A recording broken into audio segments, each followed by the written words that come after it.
Chapter 11. A high, tortured howl woke Vi Savari from a dream of Kyler fighting gods and monsters. She sat up instantly, ignoring the aches from another night on rocky ground. The howl was miles away. She shouldn't have been able to hear it through the giant sequoias and the deadening morning mists. But it continued, filled with madness and rage, changing pitch as it flew with incredible speed from the wood's center. Only then did Vi become aware of Kyler through the ancient mistral and gold earring. She'd bonded Kyler as he lay unconscious at the God King's mercy. It had saved Sonaria and Kyler's life, and now Vi and Kyler could sense each other. Kyler was 2 miles distant, and Vi could feel that he held something of incredible power. She could feel him reaching a decision, the power departing from him, and he felt an odd sense of victory. Suddenly it was as if the sun were rising in the south. Vi stood on shaky knees 100 paces away at the enormous sequoias of the Dark Hunter's Wood. The air itself turned a brilliant gold, radiating magic. Even to Vi, untrained as she was, it felt like the kiss of a midsummer sunset on her skin. Then the color deepened to reddish gold.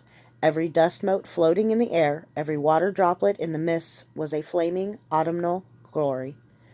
When Vi was 15, her master, the wet boy Hugh Gibbet, had taken her to a country estate for a job. The debtor was some lord's bastard who'd made himself a successful spice merchant and decided not to repay his underworld Sakage investors. The estate was covered with maples. That autumn morning Vi moved through a world of gold carpeted with red gold leaves, the very air awash in color. As she stood over the corpse, she had mentally retreated to a place where glorious crimson leaves weren't paired with pulsing arterial blood.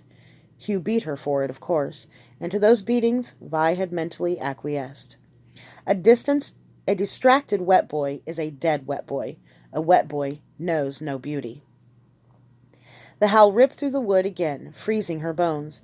Moving fast, terribly fast, it changed pitch, higher and then lower and then higher, all in the space of 2 seconds, as if it were flying to and fro faster than anything could possibly move. Everywhere it went, it was followed by the faint, tinny sound of rending metal. Then came a man's scream. More followed. There was a battle in the wood. No, a massacre. All the while, the wood pulsed with magic. The flaming red was fading to yellow-green, and then to the deep green of vitality, the scent of new grass, fresh flowers. Kyler has given it new life, Vi said aloud. She didn't know how she knew, but she knew Kyler had put something into the wood, and that something was rejuvenating the entire forest. Kyler himself felt invigorated. Well, in a way he hadn't felt in the week she'd shared the bond with him. Whole. Vi felt something wrong behind her. Her hands flashed to the daggers at her belt. Then she was on her back. Even as air whooshed from her lungs, a crackling ball of blue energy hissed and spat through the air where she'd been standing a moment before. The most Vi could do was gasp, trying to catch her wind. It was several blind seconds before she could sit up. Before her, a man wrapped in dark brown leather put his foot on a corpse's face, and wrenched a dagger from its eye.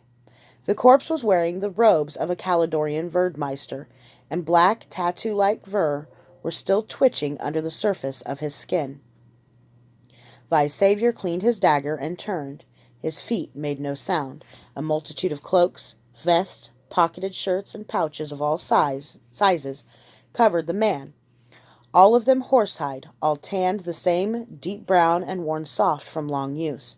Twin forward-curving kukris were tucked into the back of his belt.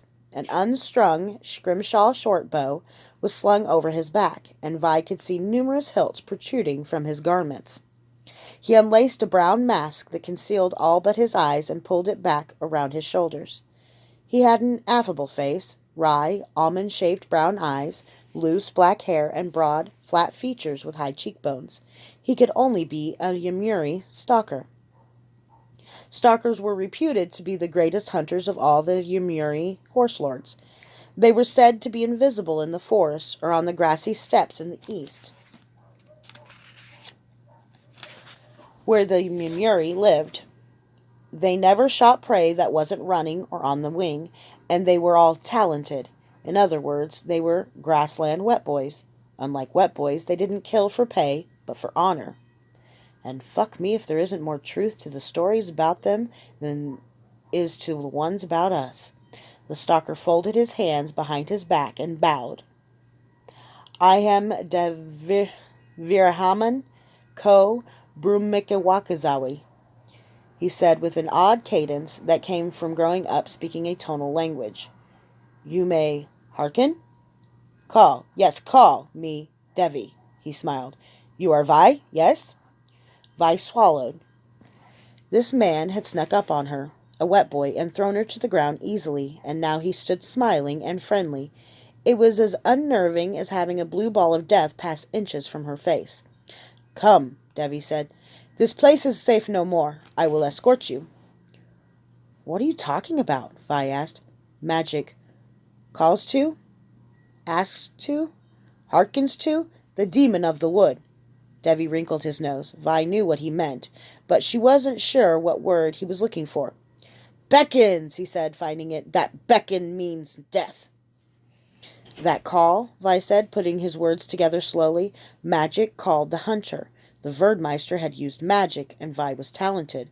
The hunter might be coming. The stalker frowned. These words give me difficulties. Too many meanings. Where are you taking me? Vi asked. And do I have any choice?